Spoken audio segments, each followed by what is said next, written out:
అరే కవిత లే, 11 అవుతుంది టైము. ఇంకెప్పుడు లేస్తావు? తెల్లారింది. అరే ఈ అమ్మాయి పద్ధతులు ఎప్పుడు నేర్చుకుంటుందో ఏంటో. రేపు పరా ఇంటికి వెళ్ళాక అప్పుడు ఏం చేస్తావు నువ్వు? లే. ఓహో మా, ప్రశాంతంగా నిద్ర కూడా పోనివా నువ్వు? పొద్దున్నే లేపావు. ఒరే మధ్యాహ్నం అవుతోంది, లే. ఇక టిఫిన్ చేసి బజార్ నుంచి కూరగాయలు తేవాలి. మా నేను వెళ్ళను కూరగాయలకి, నువ్వే తీసుకొచ్చుకో, నా వల్ల కాదు ఆ బేరం ఆడటం అవి. ఊరి దేవుడా, ఈ అమ్మాయి ఏమవుతుందో ఏంటో. రేపు నీకు పొద్దున్నే లేచి కూరగాయల వెంచి తీసుకొచ్చి ఇంట్లో పెళ్లి జరగాల, అప్పుడు తెలుస్తుంది. లేక టిఫిన్ అయి చేద్దో గాని ఈలోపు నేను వెళ్ళి కూరగాయలు అవి తీసుకొస్తాను. కవిత ఢిల్లీ యూనివర్సిటీలో ఫైనల్ ఇయర్ విద్యార్థిని. ఆమె తన కాలేజ్ అబ్బాయి అమర్తో ప్రేమలో ఉంటుంది. కొద్ది రోజుల్లోనే అమర్కు ఒక మంచి కంపెనీలో జాబ్ వస్తుంది. తర్వాత అందరి అనుమతితో ఇద్దరు పెళ్లి జరుగుతుంది. కవిత కొత్త కోడలిగా తన అత్తారింటికి వస్తుంది. కవిత అత్తారింట్లో ఆమె అత్తమామ, బావ, తోటికోడలు అలాగే ఆడపడుచు ఉంటారు. పెళ్లి తర్వాత ఆమె అమర్తో పాటు హనీమూన్ కు వెళ్తుంది. ఆ తర్వాత తిరిగి వచ్చాక వంటగది బాధ్యతలు చూసుకుంటుంది. ఇక్కడ ఆమెకు మెహతా కుటుంబ ఒక అలవాటు గురించి తెలుస్తుంది. నేను రోజు రాము బండి దగ్గర నుంచి కూరగాయలవి తీసుకొస్తున్నాను, కానీ ఇప్పుడు ఆ పని మీరు చిన్న కోడలకు అప్పగించండి. నువ్వేమంటున్నావు కోడలా? తను ఇప్పుడేగా కొత్తగా పెళ్లి వచ్చింది, ఇప్పటి నుంచే తనకు తాజా కూరగాయలు తెచ్చే ప్రెజర్ ఇవ్వడం ఎందుకు? మెల్లగా అన్ని నేర్చుకుంటుందిలే. అరే నా అత్తయ్య, ఇది భలే ఉందే. నా విషయంలో కూడా అలా ఆలోచించాల్సింది, కానీ అలా ఆలోచించలేదుగా మీరు. శ్రద్ధగా విను కవిత, నేను వెళ్ళనని చెప్పేశాను అంతే. సరే అక్క, ఏం పర్వాలేదు, నేను తీసుకొస్తాను. అది విషయం. ఇక అయితే విని జాగ్రత్తగా. వీధిలోకి పొద్దున్నే 4 గంటలకు రాము కూరగాయల బండి తీసుకొస్తాడు. వీధిలోని ఆడవాళ్ళంతా పొద్దున్నే 3 గంటలకు లైన్ లో నిల్చుంటారు. ఆయన చాలా తాజా కూరగాయలు తెస్తాడు, కాబట్టి నువ్వు కూడా పొద్దున్నే 4 గంటలకు వెళ్లి ఆయన వద్ద నుంచి కూరగాయలు తీసుకురా. ఇప్పుడే అలారం పెట్టుకో. ఏంటి ఏమన్నారు? పొద్దున్నే 4 గంటలుగా? ఇంత పొద్దున్నే కోడలేవదు, ఇంక నేనే లేస్తాను. కానీ కోడలా, ఈ ఇంట్లో ఇదే పద్ధతి. రాము ఎప్పుడైతే తాజా కూరగాయల బండి పెడతాడో అప్పటి నుంచి నేను త్వరగానే లేస్తున్నాను. అలా పెద్ద లైన్ లోనే నిల్చొని అలాగే చేసేదాన్ని. ఇప్పుడు మీరు ఈ పరంపర కొనసాగించాలి. నిల్వ కూరగాయలు ఇక్కడ ఎవరూ తినం. అందరికీ తాజాగా ఫ్రెష్ గా ఉంటే కూరగాయలే తినే అలవాటు ఉంది. అత్త ఇంకా పెద్ద కోడలు ఇద్దరు ఆదేశాలు జారీ చేసి వెళ్లిపోతారు. పాపం చిన్న కోడలు ఆలోచనలో పడిపోతుంది. ఆ తర్వాత తన భర్త అమర్ దగ్గరకు వెళ్తుంది. ఇదంతా ఏంటి చెప్పండి? పొద్దున్నే 4 గంటలకు లేచి కూరగాయలు తెచ్చుకోవాలా? అరే ఇది గోల కాదు, పొద్దున్నే 4 గంటలకు తాజా కూరగాయలు తెచ్చే రివాజ్ ఇక్కడ. మా అందరి ముఖాల్లో మెరుపు చూస్తున్నావుగా, అదంతా రాము నాన్న ఇచ్చిందే. నీకు తెలుసా, మా అమ్మే కాదు, మా నాన్నమ్మ, తాతమ్మ అలా అందరూ రాము నాన్న, తాత వాళ్ళ నుంచి తాజా కూరగాయలు కొని తెచ్చేవాళ్ళు అంతే. అయితే ఈ పద్ధతి గురించే నాకు పెళ్లికి ముందే ఎందుకు చెప్పలేదు? అసలు 4 గంటలకు ఎవరైనా సరే లేస్తారో చెప్పు, అలా కూరగాయల కోసం ఎదురు చూస్తూ? అరే ఇది కామన్ సెన్స్, ఇందులో చెప్పేదేముంది? పెళ్ళైతే ఇంటి పనులు అవి చూసుకోరా ఏంటి? అయితే దాన్ని ఎవరు కాదన్నారు, కానీ నా వల్ల కాంది, నేనేం చేయను. కానీ కోడలు చెప్పేది ఎక్కడ నడుస్తుంది? అత్త పెద్ద కోడలి ఆజ్ఞ, భర్త పంతం, వాటన్నిటి మధ్య ఆమె తల వంచాల్సి వచ్చింది.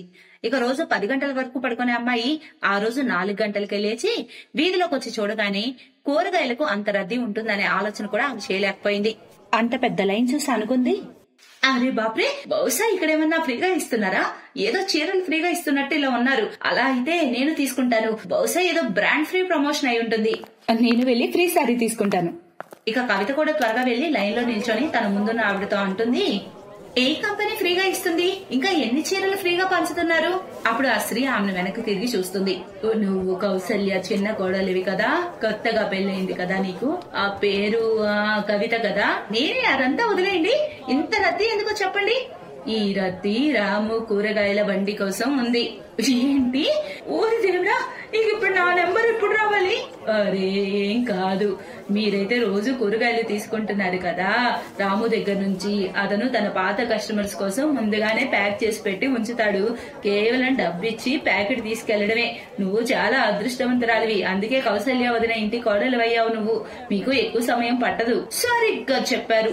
కూరగాయల కోసం మేము లైన్ లో ఉంటాము. పొద్దున్నే 3 గంటల నుంచే లైన్ లో ఉంటాము, కానీ 8-9 వచ్చే వరకు మా నెంబర్ రానే రాదు. అప్పుడే కూరగాయల తన రాము దృష్టి వాళ్ళపై పడుతుంది. మీ అత్తారింటి వాళ్ళు చాలా మంచి వాళ్ళు. ఇదిగో మీ ప్యాకెట్ ముందే సిద్ధంగా ఉంది, తీసుకెళ్ళండి అమ్మా. ఏదోలాగా ఆమె కూరగాయలు తీసుకుని ఇంటికైతే వస్తుంది. ఇప్పుడు ఈ కూరగాయలు పెట్టేసి కాసేపు నిద్రపోతాను నేను, సమయం ఉంది కాస్త. అలా తాను అనుకుంటూ ఉండగానే సడన్ గా ఆమె అత్త పిలుపు వినిపిస్తుంది. చిన్న కోడలా, ఓ చిన్న కోడలా, ఆ కూరగాయలు తీసుకొనిరా, నేను ఆ కూరగాయలు కట్ చేస్తాను. అత్తయ్య, ఇప్పటి నుంచే కూరగాయలు కోయాలా? కానీ అత్తయ్య ఇప్పుడు పొద్దున్నే 5 గంటలే కదా అయింది.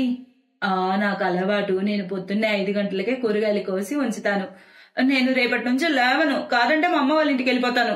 ఆహాహా, అలా ఎలా వెళ్తావు పుట్టింటికి? ఇక నీ గోలకి ఇంట్లో మగాళ్ళు భోజనం చేయకూడదా ఏంటి? మరి వాళ్ళ గోల కోసం నేను పొద్దున్నే లేవలా? నా వల్ల కాదు.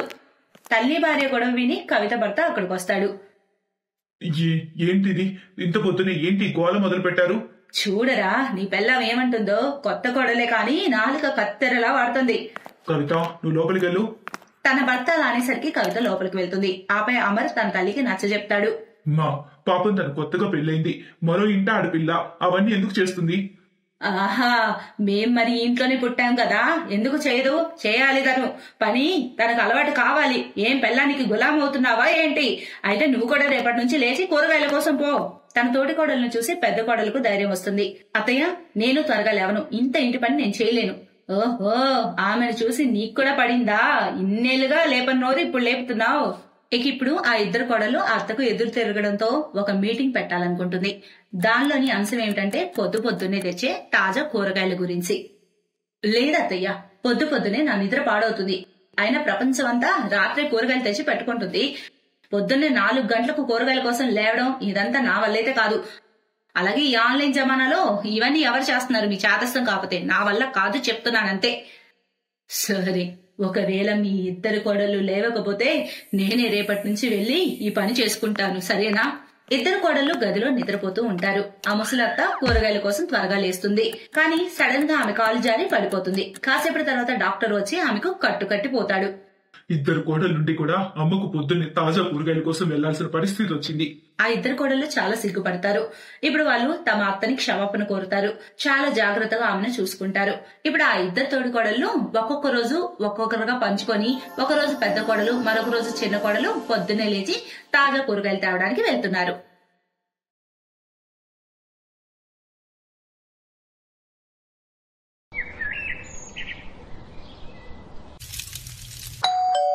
నేను వెళ్ళి చూస్తాను. అలా చెప్పి టిఫిన్ మధ్యలో నుంచి లేచి రిషబ్ ఇంటి మెయిన్ గేట్ తెరిచాడు. కానీ ఎదురుగా తెలిసిన వారి ముఖాన్ని చూసి రిషబ్ ముఖం మార్చుకుంటాడు. ఇక పెద్ద గొంతుతో అతను తన అమ్మతో చెప్తాడు.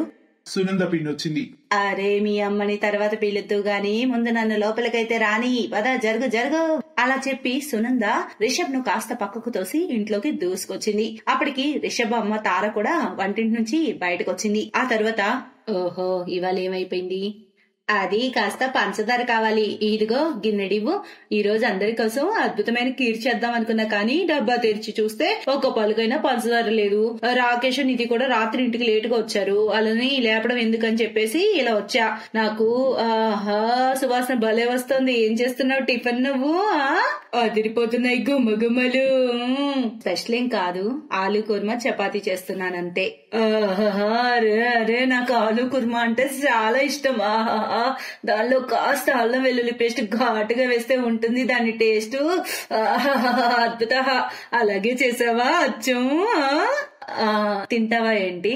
అరే లేదు లేదు, కానీ నువ్వు పట్టుబడుతున్నావు కదా, అయితే కాస్త ఇవ్వు. ఒక పని చెయ్యి, మీ గిన్నెలో ఇవ్వు, రేపొస్తా కదా అప్పుడు తిరిగిస్తా గిన్నె. సునంద తార పొరుగింటావిడ. ఆమె ఎప్పుడు ఇలాగే చేస్తూ ఉంటుంది. ప్రతిరోజు ఉదయం మొదట ఆమె పని తార ఇంటికి వెళ్లి చేసిన వంటలు అడగడం, అప్పుడప్పుడు ఏవైనా సరుకులు బదులు తీసుకెళ్లడం. అలా ఏదో ఒక వంకతో తార నుంచి అవన్నీ తీసుకెళ్తూ ఉంటుంది సునంద. ఆమె పనులకు తారతో పాటు తన కొడుకు రిషబ్ కూడా విసుగొచ్చేస్తూ ఉంటుంది. మా నువ్వు చాలా బోలా మనిషివి, అందుకే ఆమె రోజు నిన్ను ఫూల్ని చేసి అన్ని తీసుకెళ్తోంది. లేదు బాబు, చాలా కాలంగా పక్కింటావిడ కదా. ఇక నిజం చెప్పాలి అంటే అంతకు ముందు సునంద అక్క అలా లేదు. మీ నాన్న వాళ్ళ కుటుంబాన్ని చాలా గొప్పగా చూసేవాడు. అయితే మహేష్ అన్న చనిపోయినప్పటి నుంచి పరిస్థితి అలా దిగజారిపోయింది. ఏదైనా సమస్య ఉండుండొచ్చు బహుశా. ఏం సమస్య ఉంటుంది మా? భర్త లేకుంటే ఏమి? ఆమె కొడుకు బాగానే సంపాదిస్తున్నాడు కదా, పైగా ఆమె కోడలు కూడా సంపాదిస్తుంది. చూడలేదా నువ్వు?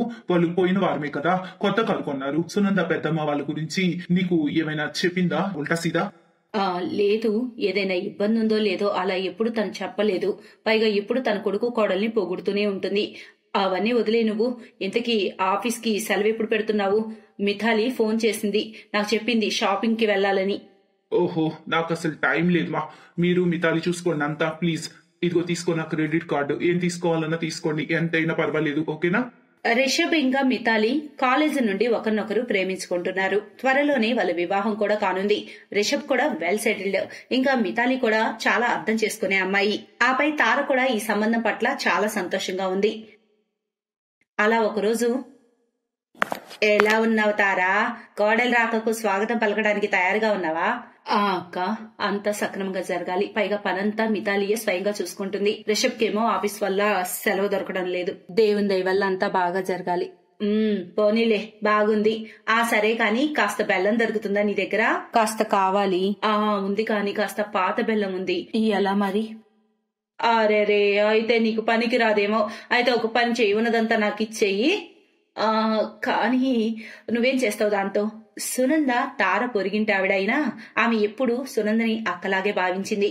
కానీ సునంద రోజు ఏదోలా తినేవడగడానికి వస్తూ ఉంటే దాంతో తారకు కూడా ఇబ్బందిగానే ఉంది. పైగా ఇప్పుడు తన ఇంటి వాతావరణం మారబోతుంది.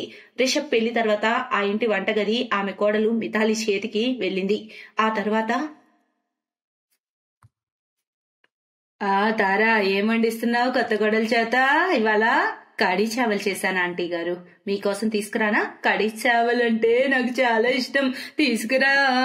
మితాలి ఒక ప్లేట్ లో కడీ చావల్ తీసుకొని వచ్చి సునందకిస్తుంది. అది సునంద క్షణాల్లో తినేస్తుంది. ఆపై ప్రేమగా అంటుంది, వావ్ అమ్మా, వావ్, సూపర్ గా ఉంది, చాలా అద్భుతం కోడలా. చల్లగా ఉండు సదా. ఒక పని చెయ్యి, గిన్నెలో కాస్త పెట్టివు. అదిగో ఆ గిన్నెలో, తర్వాత కూడా తింటాను నేను. అలాగే, ఇప్పుడే తెస్తాను. మితాలికి ఇది మొదటిసారి, అందుకని ఆమె పెద్దగా పట్టించుకోదు. కానీ మళ్ళీ కొద్ది రోజుల తర్వాత, చూడండి ఆ సునంద ఆంటీ ప్రాబ్లం ఏంటి? ఏం లేదు, 1వ నెంబరు తిండిపోతూ ఆశపోతూ రోజు తిండి అడుక్కుంటూ తినడం అలవాటైపోయింది. మితాలి ఏం మాట్లాడదు. ఆ సమయంలో సైలెంట్ గా వంటింట్లోకి వెళ్లి తన పని చేసుకుంటూ ఉంటుంది. ఇక మరుసటి రోజు, ఓ తారా, ఎక్కడున్నావు? అది అత్తయ్య ఆరోగ్యం బాగోలేదు, ఆమె తన గదిలో నిద్రపోతున్నారు. అర్జెంట్ అయితే ఏమైనా పిలుస్తానండి తన్ని. అరే లేదు లేదు, నేను కాస్త నూనె తీసుకెళ్ళడానికి వచ్చాను. సరే పర్లేదు, నేను తర్వాత వస్తాను. లేదు, ఆగండి, నేను తెస్తాను. తర్వాత మితాలి సునంద తెచ్చిన చిన్న బాటిల్లో నూనె నింపి తనకిస్తుంది. అది తీసుకుని సునంద తిరిగి తన ఇంటికి వెళ్తుంది. తర్వాత,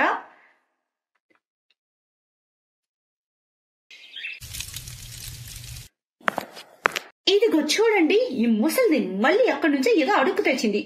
అడుక్కోక ఏం చేయను, మీరు నాకు తినడానికి కూడా ఏమి ఇవ్వడం లేదు, కనీసం రేషన్ కూడా ఇవ్వడం లేదు. నీకు జీవితాంతం పెట్టాలా మేము? నీకు నేనేం కానా రాకేష్, చెప్పు బాబు. నేనేం చెప్పనమ్మా, నేను చెప్పేది ఏది వింటున్నావు నువ్వు? నేను నిన్ను మంచి వృద్ధాశ్రమంలో వదిలి వస్తా అంటే విన్నావా? అప్పుడు నువ్వు మేము సంతోషంగా ఉండొచ్చు కదా. బాబు, నువ్వు సరిగ్గా చెప్పావు. బహుశా నాకే అర్థం కాలేదు. వీధిలో మీ పరువు పోకూడదని ఎవరికి ఏమీ చెప్పలేదు. కానీ ఇప్పుడు మీరు కరెక్ట్ అనిపిస్తుంది, నేను తప్పనిపిస్తుంది. నేను మీకు బరువైపోయాను, కానీ నేనేటి వెళ్ళను. అయితే మీరు మాతో ఉంటారక్కయ్యా, మా ఇంట్లో. అది ఇక నుంచి మీ ఇల్లు కూడా. తారా, నువ్వా? అక్క, చాలా మంచిదైంది. మితాలి చెప్పిన ప్రకారం మేము మీ వెనకే రావడం. ఏమక్క, ఎందుకు ఎప్పుడు ఏం చెప్పలేదు ఇలాంటి స్థితి మీకుందని? ఏం చెప్పరు తారా, నా సొంత బిడ్డకే నేను పట్టలేదు. నా కోడలు నాకు ఒక్క పూట భోజనం కూడా ఇవ్వలేదు. ఈ రోజు ఇరుగు పొరుగును అడుక్కొని ఇలా బతకాల్సి వస్తుంది. ఇది ఎలా చెప్పను మీకు? ఏ ముఖం పెట్టుకొని చెప్పండి నేను? ఇదంతా నా పెంపక పాపమే కదా. లేదాంటీ గారు, ఇది మీ పెంపక పాపం కాదు. ఎవరి పాపం వారిది. కాలం సరిగ్గా సమాధానం చెప్తుంది, శిక్ష ఖచ్చితంగా వేస్తుంది. ఇప్పుడు మీరు మాతో పదండి. ఇక నుంచి మీరు మాతోనే ఉంటారు. నేను మీకు భోజనం పెడతాను, నా చేత్తో వండి. లేదమ్మా, నేనలా రాలేను, మీకు భారం కాలేను. పైగా రిషబ్ తనేమంటాడో, తనకు అసలే నేనంటే కోపం. ఆయనకు నేను చెప్తాను ఆంటీ గారు, మీరు బాధపడకండి. మీరు మీ కోడలపై నమ్మకం పెట్టి నాతో పదండి. అలా చెప్పి మితాలి సునందను హత్తుకుంటుంది. ఇక సునంద కూడా కాదనలేకపోతుంది. ఆమె ఒక్కసారి కూడా తిరిగి తన కొడుకు కోడల వైపు చూడలేదు. ఆపై మితాలి తారతో పాటు వెళ్ళింది. తన మిగిలిన జీవితాన్ని ఆత్మాభిమానంతో గడపడానికి ముందడుగు వేసింది. Best buddies. హలో ఫ్రెండ్స్, ఈ వీడియో చూసినందుకు మీకు ధన్యవాదాలు. ఒకవేళ మీకు ఈ వీడియో నచ్చినట్లయితే దయచేసి లైక్ చేసి సబ్స్క్రైబ్ చేయండి మరియు ఈ వీడియోపై కామెంట్ చేయండి. ఇంకో విషయం, షేర్ చేయడం మర్చిపోకండి. ఇలాంటి మరిన్ని వీడియోలు మీరు చూడాలనుకుంటే కిందనే ఉన్న బెల్ బటన్ని నొక్కండి. చూస్తూనే ఉండండి బెస్ట్ బడీస్.